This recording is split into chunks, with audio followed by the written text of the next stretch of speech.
అరే మాట్లాడితే రిటర్నింగ్ వాళ్ళు మేమే కట్టామని పిచ్చి కుక్కల్లాగా అరిసే పేటీఎం మీద వల్లారా. అసలు రిటర్నింగ్ వాళ్ళు ఎవరు మొదలు పెట్టారు, ఎవరి హయాంలో ఎంత వర్కులు పూర్తయ్యాయో ఒకసారి చెప్తే వినండి. పనికి మాలేదోళ్ళారా వినండి. కృష్ణానది ముంపు బారి నుండి కాపాడే రక్షణ గోడ నిర్మించాలంటూ నదీ పరివాహక ప్రాంత ప్రజలు కొన్ని దశాబ్దాల పాటు పోరాడారు. దీంతో చంద్రబాబు ప్రభుత్వం 2019 ఎన్నికల నాటికి యనమల కుదురు నుంచి గీతానగర్ కట్ట వరకు ఫేజ్ 1 పనులు పూర్తి చేసింది. 138.79 కోట్ల రూపాయలతో ఈ రక్షణ గోడను నిర్మించారు. ప్రతిష్టాత్మకంగా తీసుకున్న ప్రభుత్వం ఇంజనీరింగ్ అధికారులను గురుకులు పరుగులు పెట్టించింది. శరవేగంగా పనులు పూర్తి చేసేలా స్థానిక ఎమ్మెల్యే గద్దె రామ్మోహన్ నిరంతరం పర్యవేక్షించారు. ఫలితంగా పనులు శరవేగంగా జరుగుతున్నాయి. వరద వచ్చే నాటికి ఓ మోస్తరు కూడా నిర్మాణం చేసేలా రేయింబవళ్లు పనిచేయిస్తున్నారు.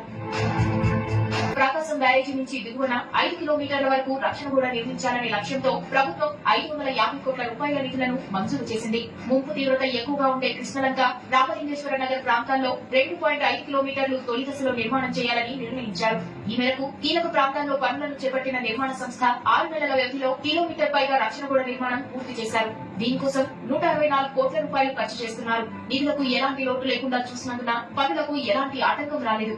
6 ఏళ్లు తిరగక ముందే రామలింగేశ్వర నగర్ వద్ద 2 కిలోమీటర్లకు పైగా నిలువెత్తు గోడ రక్షణ కవచంలా కళ్ల ముందు దర్శనమిస్తోంది. శరవేగంగా గోడ నిర్మాణం పూర్తి కావడం వల్ల ఆ ప్రాంతవాసుల గుండెల్లో ధైర్యాన్ని నింపుతోంది. ఎరా వినపడిందా? రిటైనింగ్ వాల్ పనులు ఏ ప్రభుత్వ హయాంలో ప్రారంభోత్సవం జరిగాయి, ఎంత మేరకు పూర్తయ్యాయి, ఎన్ని కిలోమీటర్లు పూర్తయ్యాయో చాలా అద్భుతంగా వివరించారు. వినపడిందా? 5 రూపాయల కూలీకి పనిచేయటం కాదు, అప్పుడప్పుడు చెవులు పెట్టి వినండి, కల్లారా చూడండి, వాస్తవాలు తెలుసుకోండి. 2014లో చంద్రబాబు నాయుడు గారు ముఖ్యమంత్రిగా ప్రమాణ స్వీకారం చేసిన తర్వాత స్థానిక ఎమ్మెల్యే అయిన గద్దె రామ్మోహన్ రావు గారితో కూర్చొని చర్చించి నాటి ఇరిగేషన్ శాఖ మంత్రి అయిన దేవినేని ఉమామహేశ్వరరావు గారితో మాట్లాడి ఇరిగేషన్ శాఖ ద్వారానే నిధులు కేటాయించి రిటైనింగ్ వాల్ పనులు ప్రారంభించడం జరిగింది. దాదాపుగా 2.5 కిలోమీటర్ల మేరకు ఆ పనుల్ని పూర్తి చేయడం కూడా జరిగింది. గతంలో తెలుగుదేశం పార్టీలో మాతోటే ఉండి గుడివాడ నియోజకవర్గం నుంచి ఎమ్మెల్యేగా పోటీ చేసి ఓడిపోయిన దేవినేని అవినాష్ గారు కూడా ఆ రోజు ఇదే రిటైనింగ్ వాల్ దగ్గరికి నారా చంద్రబాబు నాయుడు గారితో కలిసి వెళ్లటం కూడా జరిగింది. 20 ఆగస్టు 2019న తెలుగుదేశం పార్టీ అఫీషియల్ పేజ్ లో ఈ పోస్ట్ ని పోస్ట్ చేయడం జరిగింది. ఈ చిత్రంలో ఎవరున్నారు జాగ్రత్త చూసుకోండిరా. ఈ వైట్ షర్ట్ ఎవరో క్లారిటీ ఉందా? ఆయన పేరే దేవినేని అవినాష్.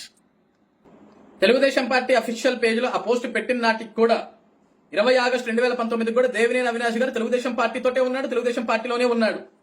ఆయన వైఎస్ఆర్సీపీ పార్టీలోకి ఎప్పుడు జాయిన్ అయ్యాడండి? 15th November 2019. పోస్ట్ పెట్టింది ఎప్పుడండి? ఆగస్టు 20, 2019. మార్చి 31, 2021 వైఎస్ జగన్మోహన్ రెడ్డి గారి రిటైనింగ్ వాళ్ళకి శంకుస్థాపన చేస్తే మరి ఆగస్టు 20, 2019న మొదటి దశ నిర్మాణం జరిగింది అనే ఒక ఫోటోలలో మీరు ఎట్లుంటారు దేవినేని అవినాష్ గారు? మీరు పార్టీ అన్నంత మాత్రాన నిజాలు కనుమరుగైపోకదా అవినాష్ గారు? చెప్పండి మీ పేటీఎం విధవలకి 5 రూపాయల కూలీ తీసుకోవడం మాత్రమే కాదురా, నిజాల్ని గ్రహించమని చెప్పండి. గౌరవ చంద్రబాబు నాయుడు గారి హయాంలోనే ఆ రిటైనింగ్ వాల్ పనులు దాదాపుగా 60% పూర్తయ్యాయన్న సంగతి అలాగే చెప్పండి. దాదాపుగా 2.5 కిలోమీటర్ల మేర పనులు పూర్తయ్యాయన్న సంగతి ఆ పనికిమాల విధవలకు చెప్పండి. ఈ రోజు మీరు మీడియా ముందుకు వచ్చి జగన్మోహన్ రెడ్డి పక్కన చేరి ఆ రిటైనింగ్ వాళ్ళకి చంద్రబాబు నాయుడు గారికి ఎటువంటి సంబంధం లేదు, కేవలం జగన్మోహన్ రెడ్డి తోటి ఇది సాధ్యం అని మీరు 4 ముక్కలు మాట్లాడంగానే ఆ ముక్కల్ని పట్టుకొని ఈ పేటీఎం విధవలంతా రెంకెలేస్తున్నారు, కుక్కల మాదిరి అరుస్తున్నారు. వాళ్ళకి నిజాలు గ్రహించుకోమని చెప్పండి, నిజాలు తెలుసుకోమని చెప్పండి. మీకు కూడా బాగా తెలుసు నిజంగా ఆ రిటైనింగ్ వాళ్ళ పనులు జగన్మోహన్ రెడ్డి గారు చేసి ఉండుంటే 2024లో అక్కడ ఎమ్మెల్యేగా, విజయవాడ తూర్పు ఎమ్మెల్యేగా మీరే గెలిసేవాళ్ళు దేవినేని అవినాష్ గారు. మీరు గెలవలేదంటే అర్థం ఏంటి?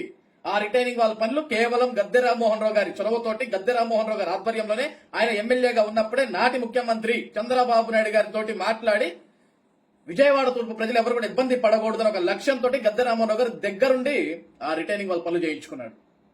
నాటి ఇరిగేషన్ శాఖ మంత్రి అయిన దేవినేని ఉమామహేశ్వర గారితో ఎప్పటికప్పుడు మాట్లాడుతూ దానికి నిధులు కేటాయించుకున్నాడు. ఆ రిటైనింగ్ వాళ్ళ పనులు మొదలుపెట్టింది గద్దె రామ్మోహన్ రావు గారు తెలుసు కాబట్టి అక్కడున్న స్థానిక ప్రజానికం కూడా మళ్లీ గద్దె రామ్మోహన్ రావు గారిని 2024లో గెలిపించుకున్నారు, నిజాయితీని నిరూపించుకున్నారు. కాబట్టి మీరు తప్పుడు ప్రచారాలు చేసినంత మాత్రాన నిజాలు కనుమరుగైపోవు.